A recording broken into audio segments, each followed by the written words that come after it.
Oh, sorry, I'll stop the live broadcast.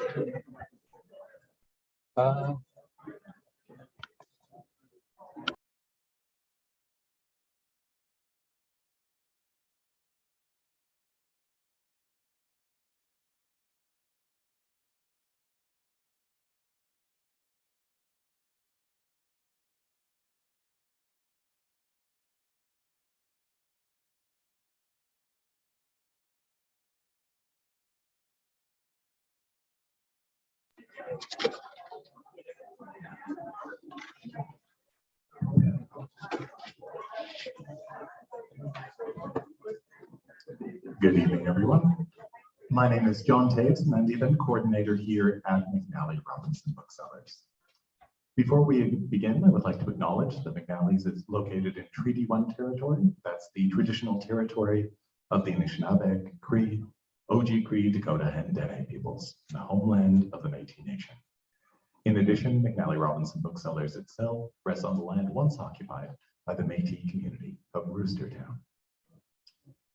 We're delighted to see such a spectacular turnout, both here in person and virtually, for the launch of Falcons Forever, the saga of the 1920 Olympic gold medal ice hockey team by Cathie Eliasson. I'll just offer a few housekeeping notes up here before I take my leave and turn things over to the folks who are actually here to hear from. But just a few quick notes before we begin. There'll be a presentation from two of tonight's participants just at the podium here, and then we'll move along to a conversation that will take place on the tall stools to my left. Following the conversation, there'll be an opportunity for you folks to ask questions. Now that applies both to people here in the space and to those of you watching on YouTube. If you are watching online, please feel free to just write any questions you might have into the chat, and we'll get to them as time permits. And if you're located here, please just put up your hand. I will run over to you, Phil Donahue style, and thrust a microphone before your face. Please put up with that. Even if you do believe you can project very well, this is just to ensure that everybody watching the video, both now and in the future, can hear you properly as well. So there isn't just a strange moment of silence. I'll be back at the end of the event to go over signing procedure for tonight. But the only thing I'll mention right now is that at the close of the event, we'll just ask that you remain in your seat for one moment while we safely transport Cathie to the signing table, which is just beside our cashless. Now, this is a fascinating book, and we definitely want to get to the book itself, so I won't take up any more of your time. This is an incredible slice of both history and familial memory, and we're delighted that you can all be here to hear more about the book this evening. Now, your host for this evening is somebody who does have extensive knowledge of all things Cathie Eliasson. Cara Hedley is the great-granddaughter of Winnipeg Falcon Konrad Konnie Johannesson, daughter of Falcons Forever author Cathie Eliasson, and mother to 3-year-old Iris, who is learning to skate.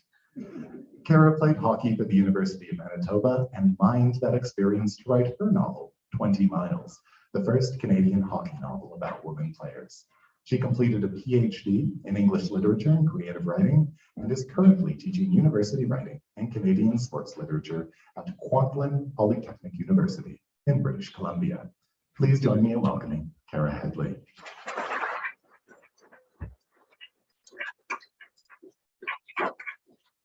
Thank you, John. And thank you to everyone here for being here tonight to help us celebrate the launch of Falcons Forever, the saga of the 1920 Olympic gold medal ice hockey team by Cathie Eliasson. Yeah.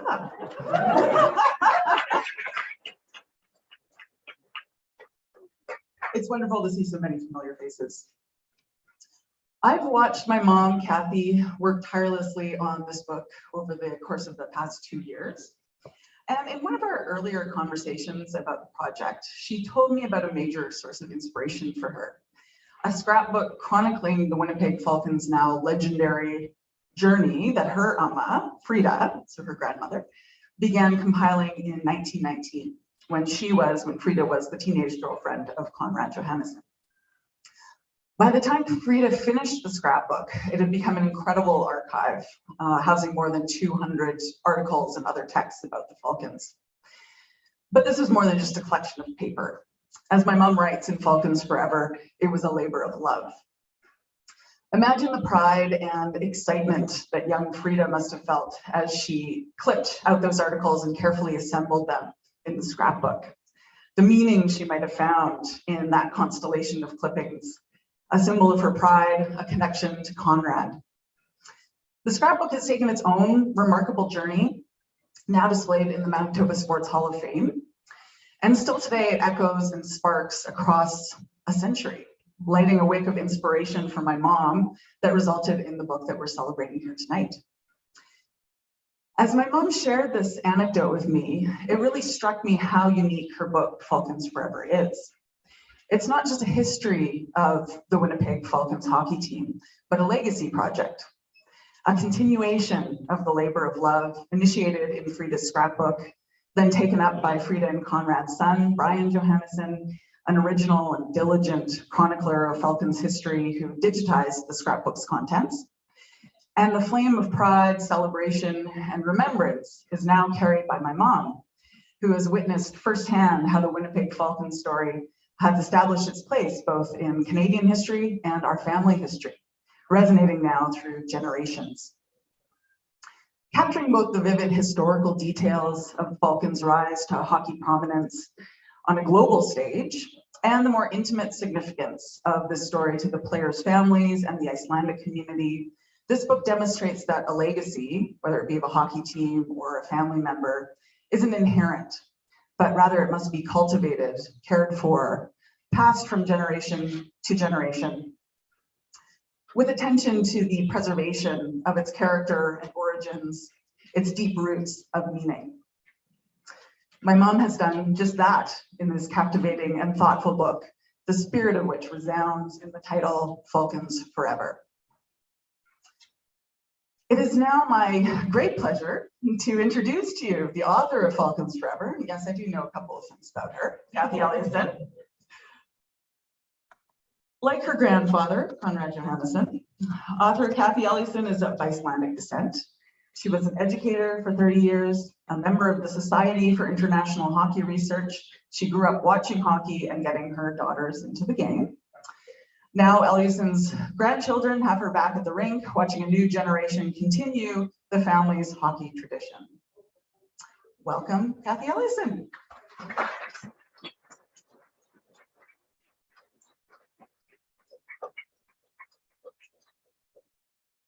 Oh, Cara, you're too eloquent.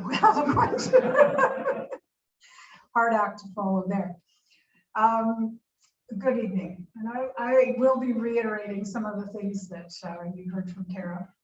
It is exciting to see so many family and friends here from many years ago, and many from the Icelandic and hockey communities.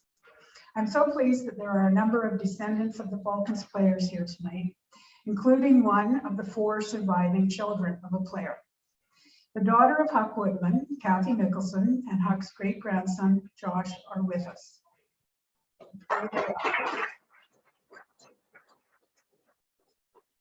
Huck was the only non-Icelander on the Winnipeg Falcons, and Cathie gets asked about how Huck got chosen for this Icelandic team. She's not really sure how that happened, but said Dan Johnson has a theory. Wait for it. He claims Huck was hanging around with the Icelanders because he was trying to get a date with the sister of one of the players. That's Dan. The more likely answer I found was that when regrouping and forming the 1919-1920 team, the Falcons executive approached Huck, Mike Goodman, and Slim Halverson from the Manitoba junior team that had just won the provincial title to join the senior Falcons team. They did. Hence, Huck and the Icelanders took on the world. As you can see, there's a few Falcons jerseys in the crowd. Could we have a show of hands of who are the descendants, relatives of the Falcons who are here today? Who are just good Icelanders? Oh, super. That is really special. Thank you so much. I dedicated the book to the families of the Falcons because we are the ones who hold the story closest to our hearts and will be the legacy for the team. Also, I'd like to give a special welcome to the Icelandic Consul General from Manitoba, Vilhelmur Liam, who has joined us tonight to hear about one of our great Western Icelandic historical events.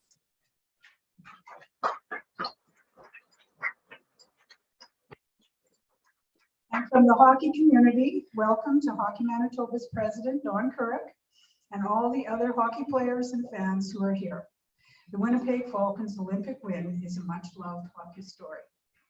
Thanks, Don. And lastly, a big welcome to all the others who came out tonight just to see if it was true that I had really written a book. Yes, I have. Here it is. So now I'd like to do a reading from the book. It's the preface, and it answers a few questions as to how this began and how it got started 2 years ago.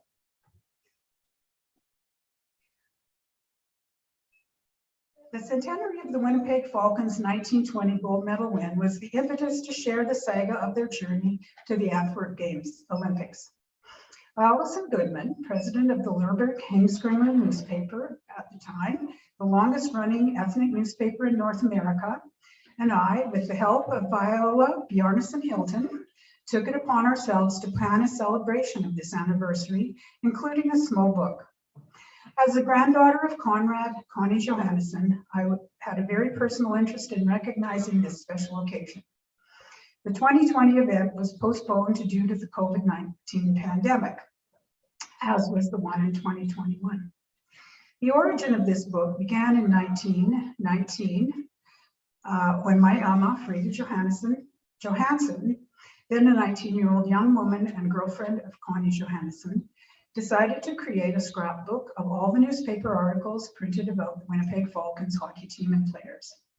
The scrapbook was a labor of love, as Cara mentioned. In fact, she cut and pasted any article from the Manitoba Free Press or Tribune related to the Falcons. After the Olympics, this slice of their lives was carefully tucked away in a closet with Connie's photo album, jersey, and memorabilia. They got married and had 4 children, one of which was my mother, Konnie. She took possession of the scrapbook after they had passed away. In the late 1990s, her younger brother, Brian, decided to make a website dedicated to the Winnipeg Falcons. He brought the scrapbook back to the light of day and digitized all the entries, which can be found at www.winnipegfalcons.com. The scrapbook is now housed at the Manitoba Sports Hall of Fame Museum. Since I've been familiarized with the scrapbook when my mother was preparing to send it to my uncle and then the digital version years later, I thought this wealth of incredible archival material could be used to describe the Falcons' complete journey. Not just the hockey games, although they are the major focus. Falcon stories brought to life chronologically, and actual quotes are used from the players and journalists with the language of the day to help set the tone. This website became the basis for much of the research, quotations, and pictures in this book. Most articles have been cut out, so it's often impossible to know which newspaper they've been published by or who wrote the articles. So I'm not able to acknowledge all of them specifically. Hopefully, readers will feel the excitement of the Winnipeg Falcons saga as they conquered their hometown opponents and made their way from Winnipeg east to Toronto, then to Europe, garnering enthusiastic fans and amazing experiences all along the way as they achieved what most people thought was an impossible dream.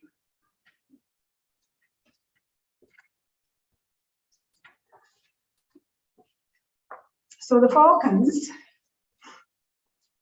like the Falcons, Alison and Vi and I were going to persevere and have that centenary celebration in 2022. But those plans were replaced by the unveiling of a plaque created by Parks Canada that recognized the Winnipeg Falcons Olympic gold medal victory as a significant national event. There was a wonderful unveiling reception at the Manitoba Sports Hall of Fame on April 26th, the exact date that the Falcons won the gold medal 102 years ago. the pride of the country was bestowed on them.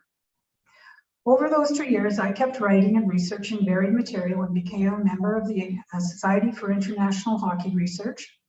Ty Galello, also a member, saw I was from Manitoba and reached out to me. He's the historian for the Manitoba Hockey Hall of Fame, a prolific writer of hockey stories, his latest being Mosienko, the Man Who Caught Lightning in a Bottle, which was also up for a Manitoba Book Award. And he kindly wrote the blurb on the back of my book's back cover. I have immense respect for him and thank him for all his encouragement and support. As the time went on, I decided that I needed some help with putting my book together. Friesen Press, My Story, is a company that assists self-publishing authors. And my publishing specialist, Leanne, deserves a huge, and I mean huge, thank you for her patience and help she provided to me as I navigated through these, I'm going to say million questions that I had and the stages of getting a book completed for publication. So with a great deal of hard work, support from many people who know the things you don't, you need to learn, a book can be finished and published. I'm thrilled you're all here with me tonight to launch it. Thank you.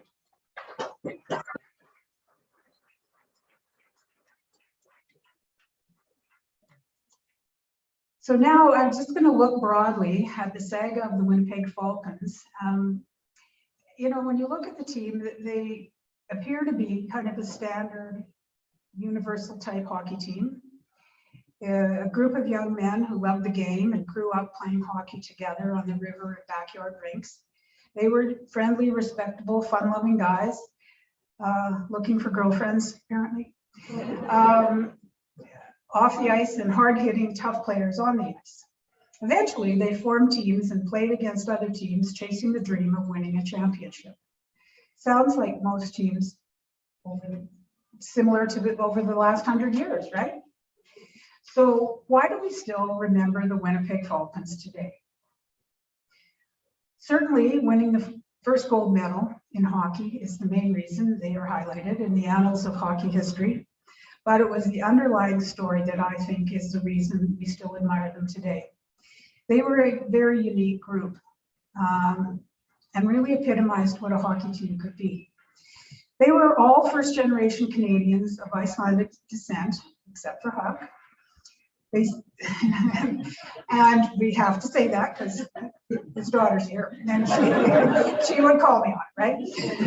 They kept themselves in great shape, holding to a strict health regimen. Fred Thorderson, who was on the executive of the team and wrote their story in 1932 called The Romance of the Falcons, claims none of the players smoked or drank during the season. So I'm quoting Fred as he was there, right? Really there. Because this may be surprising to many, because we know that ghoulies love to enjoy a good beer. Most of the players had enlisted with the 223rd Canadian Scandinavian Battalion and fought in World War I. Sadly, two of their teammates paid the ultimate price. Frank Buster Thorstensen and George Cumbers did not return. All of them obviously faced many challenges overseas, only to come home, however, and face some different ones. Even though they had served their country honorably, they had to overcome underlying discrimination, struggling to gain entry into the Senior Hockey League. The old guard in Winnipeg still ruled the Manitoba Senior Hockey League. They told the Falcons they couldn't join unless they secured ice time, and they definitely had difficulties getting it. Even the manager at the Shea Amphitheater where they played put up roadblocks, using a 5-team maximum as an excuse.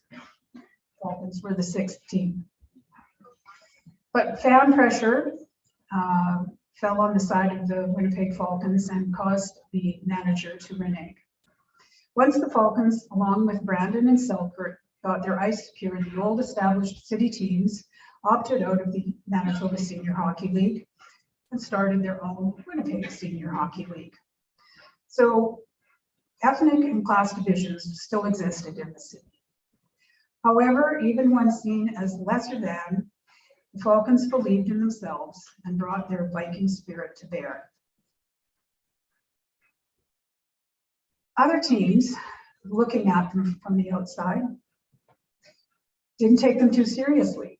They were seen as the underdogs, especially by the Toronto varsity, who received quite a shock when they came to play for the Allen Cup. They had an almost innate understanding of each other's play, the Falcons did, because they had spent so much time together. They were the little engine that could. They never quit. They were determined and always persevered to get the win. Each man worked for the team, not themselves in personal glory. And again, Fred Thorderson said a great advantage they had was that there was harmony on the team. So squabbling among the players and executive didn't exist. I think Rick Bonus is looking for that. And the perseverance and the teamwork. Their common experiences and overcoming challenges together with their personal qualities and the traits they possessed melded them into a team that allowed this unlikely band of brothers to make their dreams of winning the Olympic gold come true. So I'd like to do another reading about one of their first games that started the season off for them. It's chapter 2, The Road to Victory. The 1919-1920 hockey season began with the Winnipeg Falcons up against their most fierce opponent, the Selkirk Fishermen. The Falcons would have to defeat some very good hockey teams to make it to the Allen Cup playoffs. The league games, played at the Shea Amphitheatre, which had seating for 5,000 spectators, were all sellouts. People formed long lines, some waiting 9 hours in wind and snow to purchase 2 pasteboards, as fans were only allowed 2 tickets each. The doors opened at 10 o'clock, and when they closed at 10:50, some 400 people were still in line and going home empty-handed. Expectations of seeing some historic hockey ran high, and the fans would not be disappointed. In the first game, the Winnipeg Falcons came out and surprised even themselves with a 7-2 win over the Fishermen. Steamer Maxwell had trained them well, their coach. After 2 years off the ice, he got them back thinking hockey. They'd been away at the war, most of them, for that time. He used off-ice illustrations of plays using matchsticks, so the Falcons could have a clear picture in their minds as to where they should be when they practiced them on the ice. They were trying out something new, a 3-man defense with Slim Halderson and Huck Woodman, usually the pivot third man. This is the first time a team had tried this, and it completely baffled Selkirk. They threw attack after attack on the Falcon bulwark, but were consistently stopped or eased towards the boards from where an angle shot with no player obscuring the line of the flight of the puck was just to Wally Byron's liking. And how he could kick out those sizzling shots, regaled Fred Thorderson. They had worked hard and used their speed to their advantage. Each player utilized his skills to the utmost, and they worked as a cohesive group. In one newspaper article, they were characterized as a formidable machine. Never in the last 15 years has local fandom been treated. So much speed, so much teamwork, exclaimed the Free Press. It was speed, speed, speed, and there was never a let-up, with the plucky Icelanders leading the attack for most of the distance, and played a game that would compare with some of the very best ever seen in the city.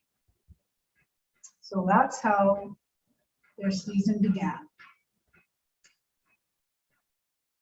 To find out how it ended, you might want to pick up a book. And for the Olympic hockey action, it's in there. So we're going to move to a question and answer kind of forum. Cara's going to lead us into that.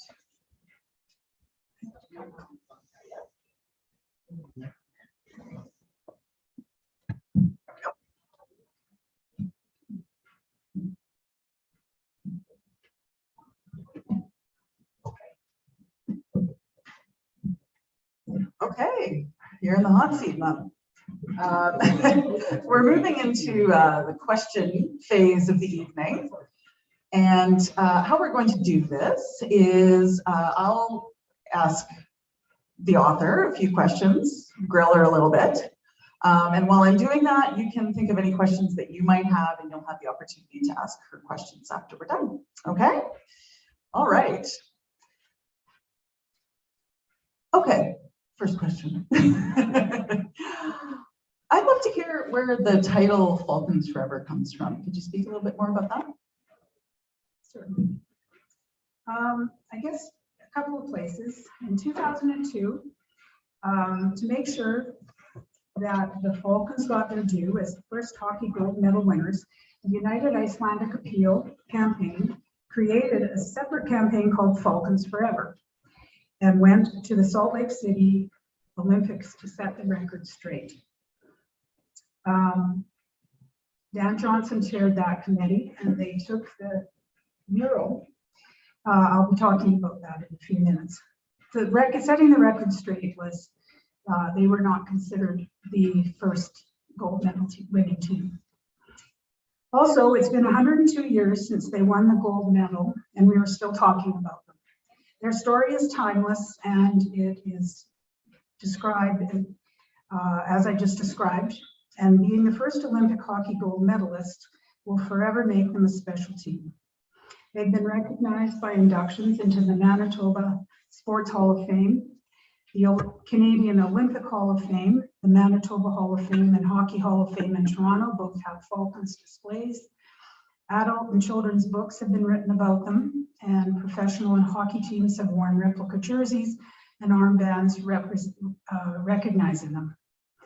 There's also a heritage minute that was made by CBC and now a national plaque celebrating their achievement. I think the Falcons will always be remembered, as noted in 2002, as great Canadians, gentlemen of hockey, and the pride of the Icelandic community. Falcons forever.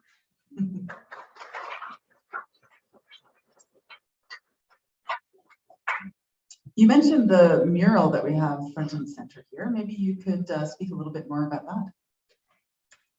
that. Sure. The mural is a replica of an original mural done by Luther Pokrant, a Manitoba writer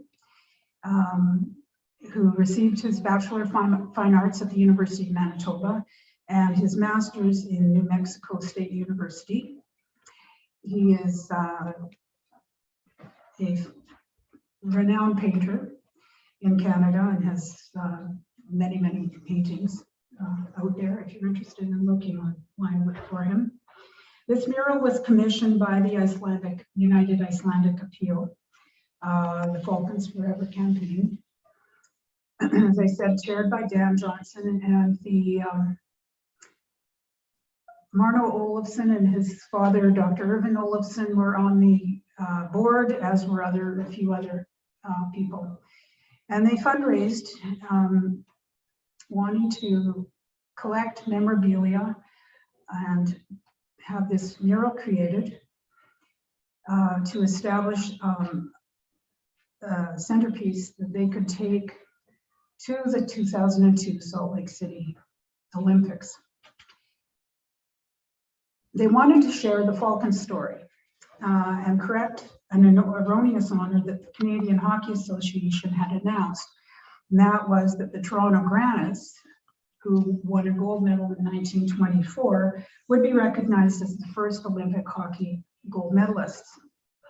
So the 2002 Canadian men's Olympic team were going to wear a logo on their jerseys dedicated to the Granites. The Winnipeg Falcons were not considered by CHA. As they said in 1920, that hockey was a demonstration sport. This did not make the Icelanders of Manitoba happy. They were riled. Set off a wave of anger to the point where some were saying that it was racism, again, rearing its ugly head. Others are chalking it up to being another Eastern Canadian insult to the West. But fortunately, we had a calmer, determined group at the front of the cause, and they reiterated that the Falcons had legitimately won the gold medal. And Bob Nicholson, who was president of Hockey Canada, listened. And there was a lot of pressure from the Canadian team, the Canadian contingent there, and he kind of caved to the pressure and changed course. So he had a Winnipeg Falcons logo immediately put on all the 2002 Olympic hockey helmets. Good for him. That did appease people.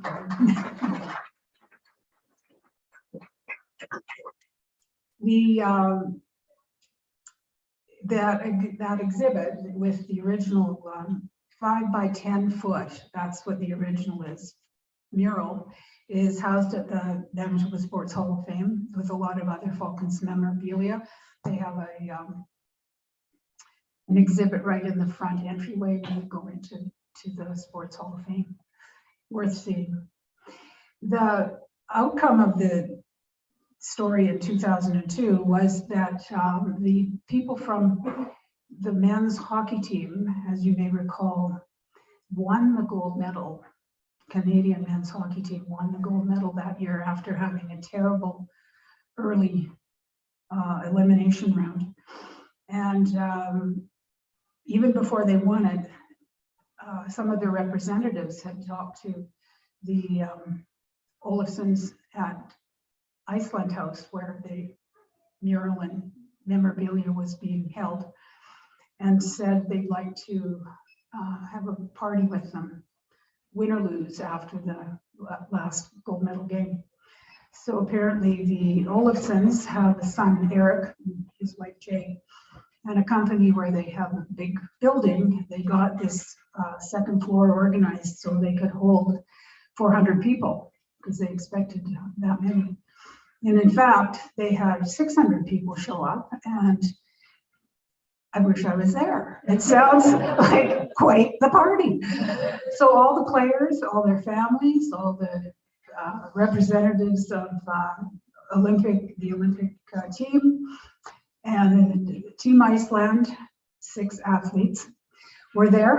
That's where they spent their time. And they, I think, soothed a lot of ruffled feathers and ended the week with a wonderful party. And knowing that the Icelanders, the Falcons, had been recognized as winning the gold medal. So that's the big story. I wish I'd been there too.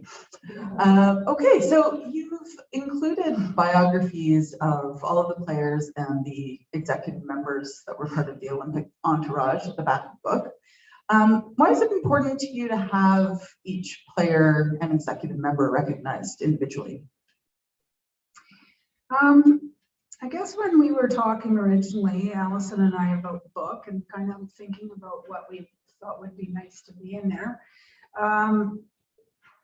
the team is a team, and you kind of think of it as an entity unto itself, but it's made up of all these individual people, and they have lives and families and interesting things going on. So I was wanting to look at what were those interesting things that went on in their lives. And the executive, because the executive are the people who get the fundraising done, and they get the hockey equipment and the sticks there, you know, make it happen.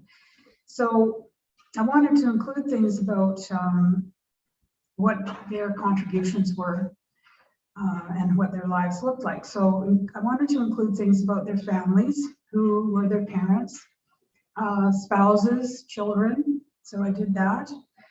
And as they were mostly Icelanders, we know when meeting an Icelander for the first time, you will be asked, now who's your mother? Because everybody wants to know the genealogy of your family. And Vi knows it all. You ask Vi about anybody, or Stefan. Stefan Johannesson, who holds genealogy courses at the Lerber King Sterling newspaper, LH, I fondly called, where he's the editor, will tell you that Icelanders are all related. You just have to go back far enough, right, Stefan? And some of us do. So I was interested in what the players did after the Olympics. Did they continue with the hockey in any way? What kind of work did they do? So I looked into all of that, and I included that in the book. They were a neat group of guys, you know, when you're all said and done. One of my favorite things that came out of researching the biographies was connecting with the descendants of the players as best I could. I recall a wonderful conversation with Marsha Bradley in Texas. This is Mike Goodman's daughter, and she's in her 80s now, and right as rain, and proud of her dad as she ever was, and has his gold medal in her safety deposit box. An interesting fact I found out about William Billy Hewitt, who was the Olympic representative for Canada, and he was overseeing the team because the coach, Steamer Maxwell, couldn't go. He had business commitments. Steamer made it to Toronto in the Allen Cup, but he couldn't continue on because the team left from Toronto to go to the Antwerp Olympics. They did not come back to Winnipeg. So Steamer had to say goodbye and good luck to his team and left them in Billy Hewitt's capable hands. Billy had his wife also attending, and so they were seen as the chaperones of the team.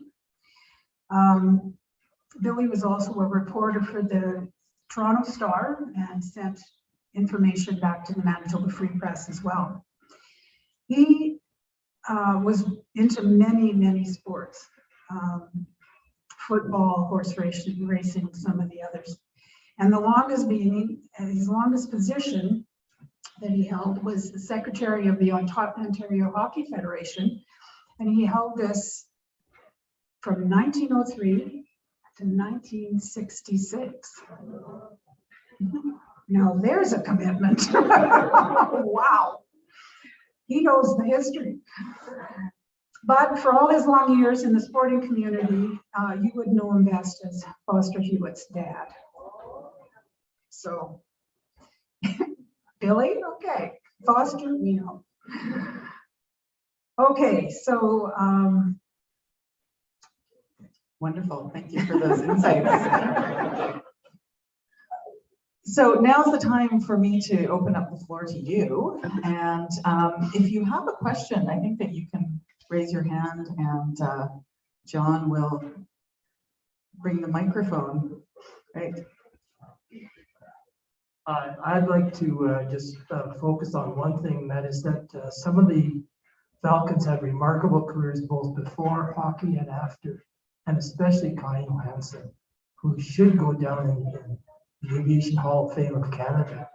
General manager of the Winnipeg Airport, one of the first instructors or trainers here in Canada, trained the entire group of young people that were part of the Northern experience, the Lamb brothers and family, trained Johnny Kent, who flew with the Polish in the Battle of Britain.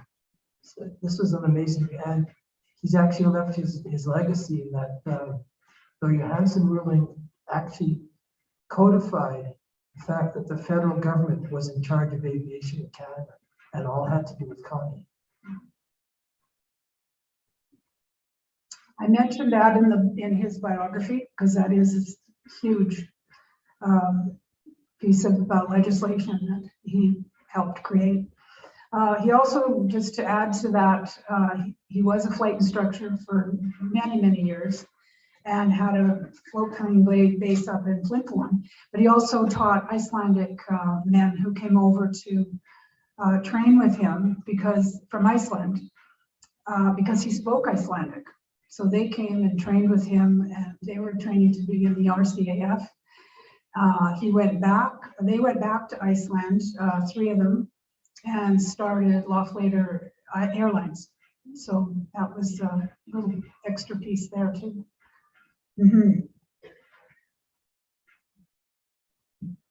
Well, Cathie, I'm sure I can speak for everybody here when I say congratulations. This is tremendous. Thank you very much, Scott.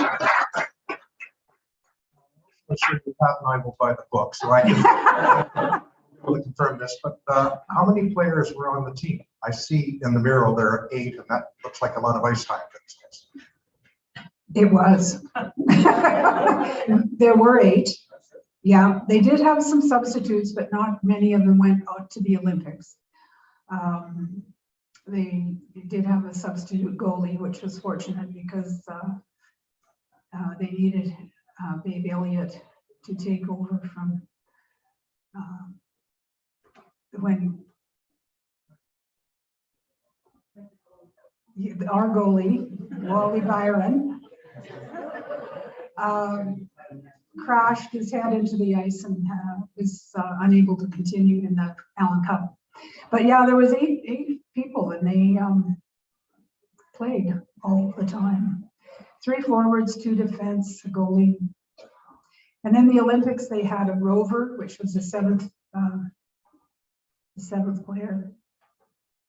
And on a very small ice sheet, they were feeling pretty cramped to play the Olympic Games. But That's some serious ice time.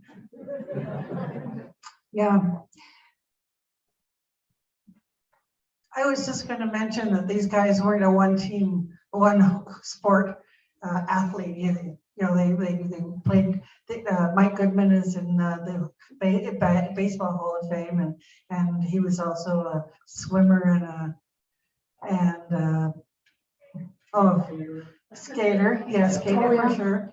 Yeah, he and then so many of the companies in Winnipeg had them on their payroll so that they could live a life as well as be hockey players too. So that was my own comment. Great. They were all athletes, multi-sport, many of them, yeah. Did they ever play against the Konrad Thistles? There were, like, the Falcons organization began in 1910. And so these Falcons were part of the history, right, of the Falcons. And yes, the Konrad was one of the teams they played against. I don't know if it was if that was the only name they Konrad used. Yeah. What year? Oh, okay. Yeah. So, and you know what? One of the team members coached in Kenora for a while, but I think it was earlier than 1929. It's in the biography. My brain is on a bit of a fog here in names and things, but. Yes, it's very informative listening to you about the book. But I know there's a lot of good hockey players from Winnipeg and the Interlake that play in the NHL. But I was going to ask, the plaque that you discussed, where can we see it? Well, I'm glad you asked that question. Jim Busby, do you want to answer that? Oh, yes. So this is the plaque that Parks Canada just created. Actually, it was in 2019 that it was created, but it was just unveiled on April 26, 2022, recognizing the Falcons' victory as a significant Canadian event, it's actually a very big deal. There are not that many of these plaques around, but Jim is in the process of having it. Well, actually, I'm really pleased to announce, along with Don Kurek from Manitoba Sports Hall of Fame, that the plaque has been installed. Cathie and Don and I were on a conference call on Wednesday morning, and we were wondering, because it's been delayed so much, when it was going to finally be installed. It was installed while we were talking on the conference call. It's on a pedestal in front of First Lutheran Church at 580 Victor Street, just off the corner of Sargent and Victor, around the corner from the Weevil Cafe where most of the Falcons used to hang out. and where Charlie Thorson drew many, many pictures of them. The plaque itself sits just off the city sidewalk and is mere feet away from where George Cumber's house actually stood. We had a tentative date for the second unveiling of the plaque, which was going to be on the 14th, but Dan Vandel, the minister responsible for Parks Canada, has indicated that he wants to attend. And when a cabinet minister wishes to attend, you accommodate him. And he's given us two alternate dates. One is the 10th, one is the 12th. The 12th is next Saturday. But as of this minute, I don't actually know when it'll be officially unveiled. But if you drive up Sargent Avenue after this tonight, if you turn on Victor and pull into the loading zone, you'll be able to see it. It's magnificent. Oh, great. Thank you. Yes, Cathie, as I was driving here tonight, I did talk to the Minister Secretary, and he's definitely wants to be here on one of the 2 dates. He just couldn't give us a firm time at this time. The journey of the plaque is a story in itself, as you know, as we've been working on that for about 3 years now. And finally it's come to its final resting place, and it's a remarkable piece of artwork that they put together.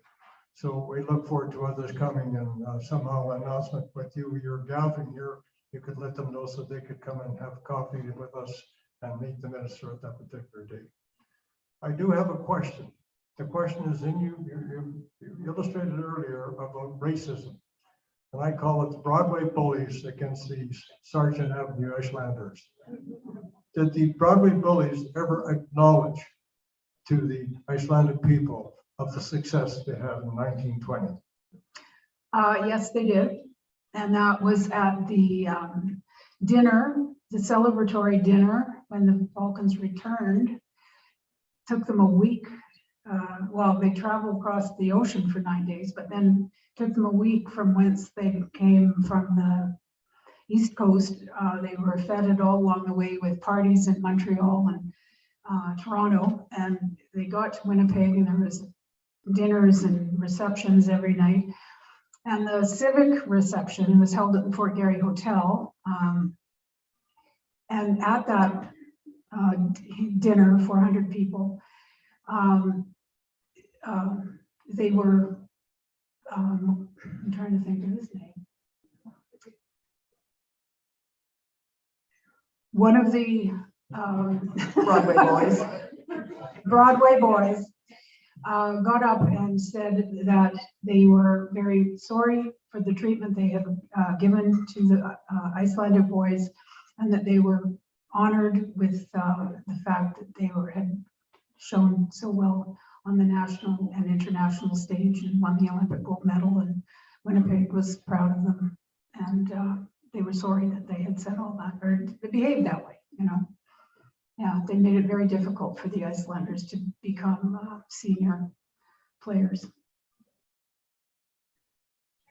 You could speak about the ice rink that they played in. They were set up with tables, and you ate supper watching the hockey game.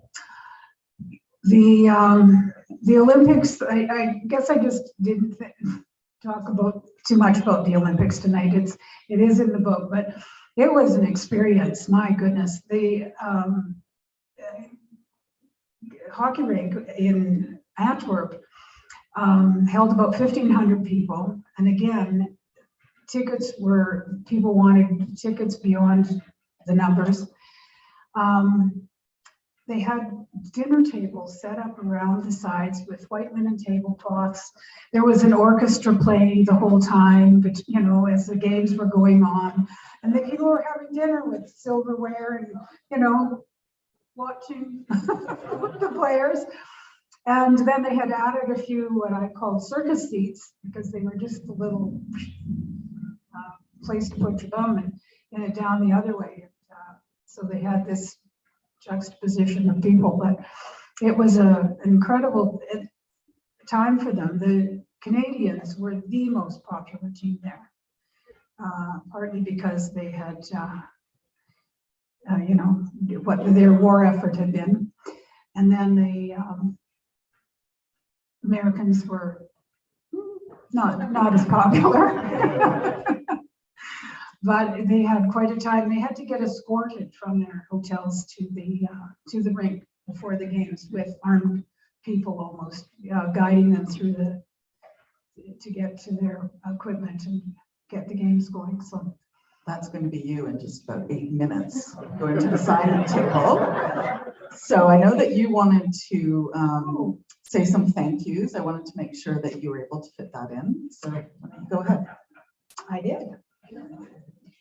Okay, well, thank you for all those questions. And I hope it's given you a little glimpse into some of the parts of the book that, and the experiences that the Falcons team had. You know, really, if you think about it, they met, most of them had just done that 9-day trip coming back from their service overseas for World War I, and came home in the spring of 1919. And here it was the fall, starting up this new team, and then going back again in the spring of 1920, 9 days over.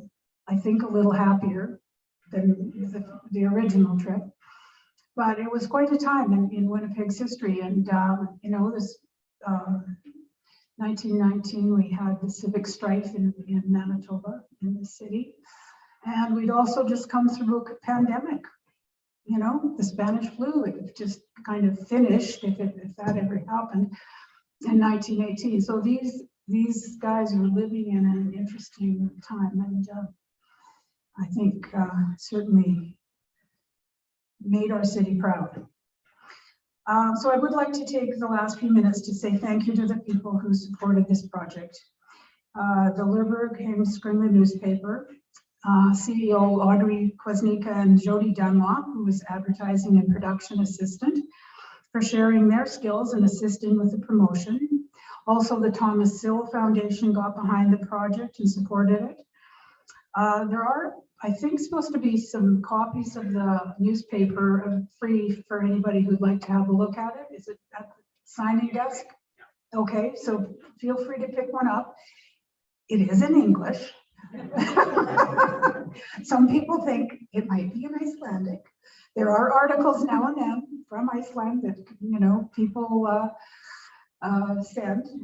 The articles come from all over North America. There's a huge Icelandic population in North Dakota, and certainly all parts east and west of in Canada. So do have a look at the paper, and if you'd like to get a subscription, it's all in there.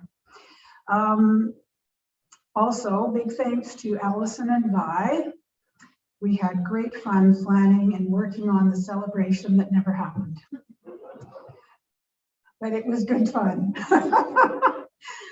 And also Rick Brownlee at the Sports Hall of Fame for recognizing the importance of the centenary celebration and his support of it. There wouldn't have been a book without my Uncle Brian Johannesson, digitizing the family scrapbook and creating the Winnipeg Falcons website. Many thanks from all our family members to him for that heroic effort. He has captured our family history in a very special way.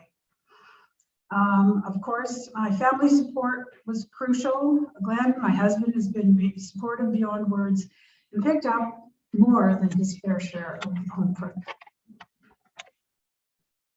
Thank you. I didn't really like the vacuum anyway.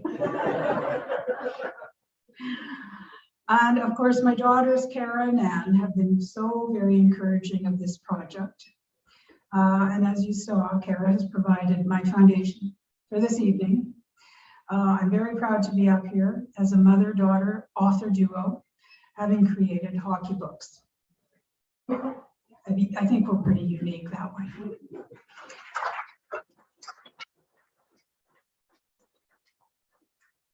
It's been a memorable evening for me. I appreciate every one of you and the time you took to come out and share it with me. thank you so much. It means a lot. And 2 years of hard work.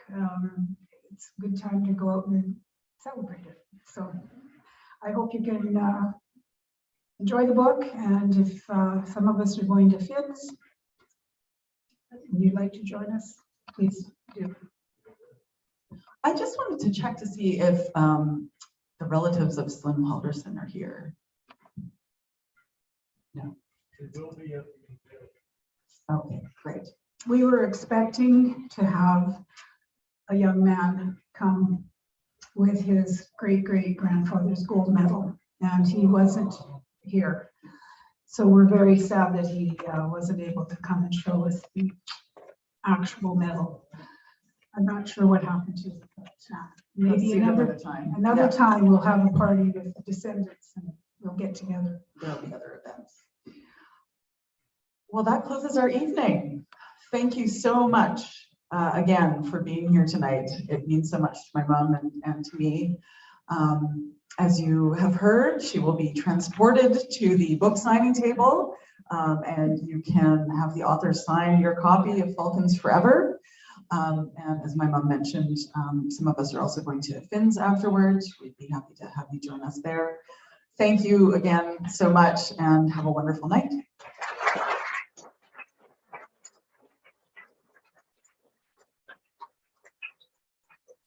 Thank you so much, Cara and Cathie. As mentioned, we will be safely transporting Cathie to the signing table. We ask you all just to remain in place for one moment, just while we get her over there. We'll let you know when we're good to go. There are copies of the book available at the table. There are copies behind our cash desk. Please do feel free to have a copy of the book signed before you pay for it. Just please do remember to pay for the book at some point this evening before you leave. It's always so wonderful to welcome the Icelandic community within our walls. It invariably turns into an enormous communal conversation, and so the energy here is wonderful tonight. Thank you all so very much for joining us both here and online. And if you'd like to revisit the video of this launch at any point, it will remain active on our YouTube channel. So please do feel free to share that with anyone who may not have been able to attend. So thank you so much, Cara, to Cathie, and to all of you for joining us here tonight. Have a wonderful evening.